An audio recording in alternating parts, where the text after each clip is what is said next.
The technology I found in my school's supply closet was the overhead projector. For the first few years of my teaching career, we were encouraged to use this technology in the classroom. I found it awkward and cumbersome, requiring the replenishment of consumable supplies like markers and transparencies.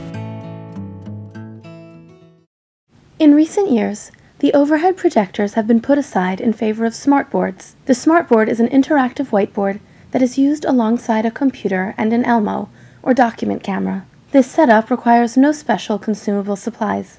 Students find the smartboard exciting and deeply motivating. They can control the elements on the screen themselves, interacting with the information being taught. Students can play games or write on the screen, saving whatever they write to the hard drive of the computer. The smartboard allows for greater student involvement and participation in lessons.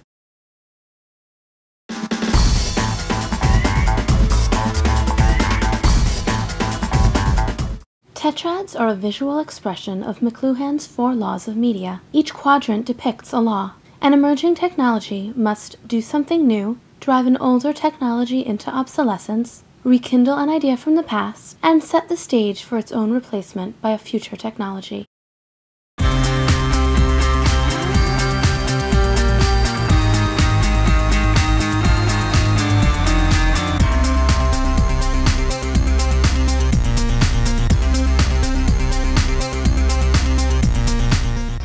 For this project, I interviewed decision makers and end users of technology at my school. The decision maker that I interviewed was Justin Thompson, one of the assistant principals.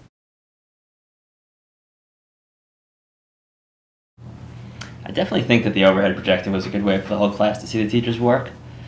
This way the teacher could mark up a text or highlight important information, and the students could definitely see the proper procedure for watching. However, I sort of feel like, sometimes the bulbs would burn out or the projection would be too blurry for the class to see, and it seemed like the teachers spent more time setting up the projector than actually using them. I hadn't personally used the smartboards when we decided to purchase them from the school, but I did, however, attend a conference where one of the presentations talked about how great they were, and it even showed us how to use them. I guess they seem like a great tool, and I think the teachers would be able to easily adapt to it. Even if I think that some of them might be a little nervous using the technology, I do feel confident that we gave them enough training in the sport and they would get used to it. I really think the teachers are using the smart boards the way that we had thought about it. I guess they're collaborating to create and find different lesson plans and using the resources on the smart boards. I think kids are enthusiastic about using the smart boards. Whenever I've watched a lesson when they're used, the kids seem really engaged and energetic about the particular lesson. Well, I don't really know what we should do next. I mean, the smart boards already represent a large investment of time and money, and I'm not so sure that we're all so eager to move on to the next thing already. I think that we should just get the most we can out of what this new technology is, and we'll see in a few years what can be next. The end user that I interviewed was Lisa Monzillo, a 4th grade teacher in my school.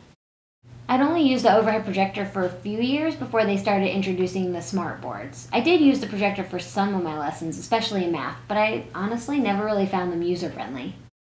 When they told me they were installing a smart board in my classroom, I'll admit I was a little nervous, but I didn't really know what to do with it or how much they expected me to use it in my lessons. I didn't feel like my concerns were addressed. The administrator seemed to think that I would just pick it up easily. Once it was installed, my feelings changed. Even before our training, I was able to teach myself a few things on the smartboard. It was seeing the kids' reactions the first time we used it that really turned things around. I put on a Brain Pop video to introduce a science lesson, and they were so excited. It was so much easier than tracking down the TV cart, dragging it down to the classroom for the kids to squint at. It was bigger, clearer, and much more easily set up. The key principle of evolutionary technology is that a technology becomes more powerful over time as it evolves through several or many iterations. Evolutionary technologies help to explain how the overhead projector emerged as a new technology, and how smartboards came to replace them and render the overhead projectors obsolete. The overhead projector improved the way teachers could display information to students by allowing them to prepare lessons ahead of time that would be visible to students all around the room. This represented an improvement over the previous technology, the chalkboard. However, when the smartboard emerged as a new technology, its many advantages over the overhead projector ensured that it replaced the older technology. Before the smartboards that we currently use were developed, there were older models that had fewer features. The original smartboards were standalone interactive whiteboards whose projectors had to be located on a cart several feet away, necessitating constant recalibration of the devices. Newer versions placed the board on the wall, with the projector attached several feet above it, and projecting away from the wall by about 4 feet. The most recent smartboards use mirrors to enable the projector to remain closer to the wall, making the profile of the smartboard much more compact.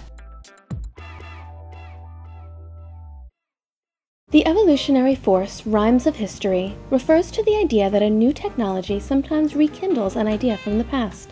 Both the overhead projector and the smartboard remind me of cave paintings, such as those found in Lascaux caves in France. Ancient humans wanted to leave their mark on the walls of these caves, to show off their artwork and preserve their memories for posterity. The overhead projector allows the temporary projection of work on a wall, while the smartboard allows one to directly write on the flat vertical surface, even saving the work on the computer if desired.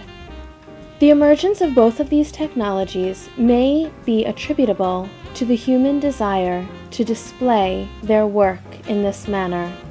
The emergence of the smartboard over the overhead projector might have something to do with the human need for greater permanence.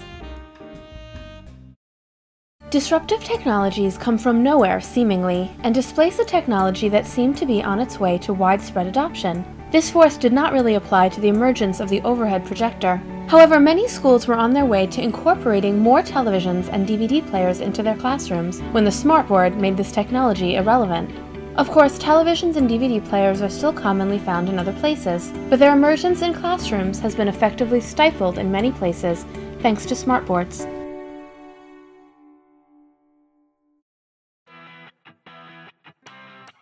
Ideas from science fiction can have a strong impact on the development and emergence of new technologies. The technology of Minority Report gives a glimpse into the idea behind the smartboard.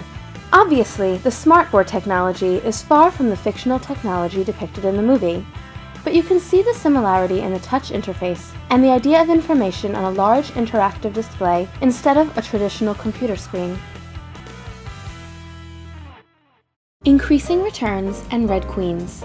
Increasing returns is a force that comes into play when two technologies are emerging simultaneously, but then one continues emerging and the other is discarded. Red Queens occur when two competing technologies propel each other to greater levels of evolution through their competition. I do not believe that these forces affected the emergence or obsolescence of my two technologies, as there were no technologies similar to the overhead projector when it emerged, for it to either overcome or to be overcome by. Similarly, the smartboard has no competing technologies that would allow either of these two forces to affect its emergence. Interactive whiteboards are made by several companies, but they are similar enough not to be considered wholly different technologies. Having made an enormous investment in smartboard technology, schools will probably be unwilling to send it off to the supply closet for a long time to come. However, new technologies are always being developed. Corning Glass Company is working on technology that provides new interfaces for students and teachers. This technology would abandon the projector altogether and allow the surface to display its own image. It might also allow greater interactivity between different surfaces, allowing a picture or file from one surface to be sent with a flick of the hand to another surface.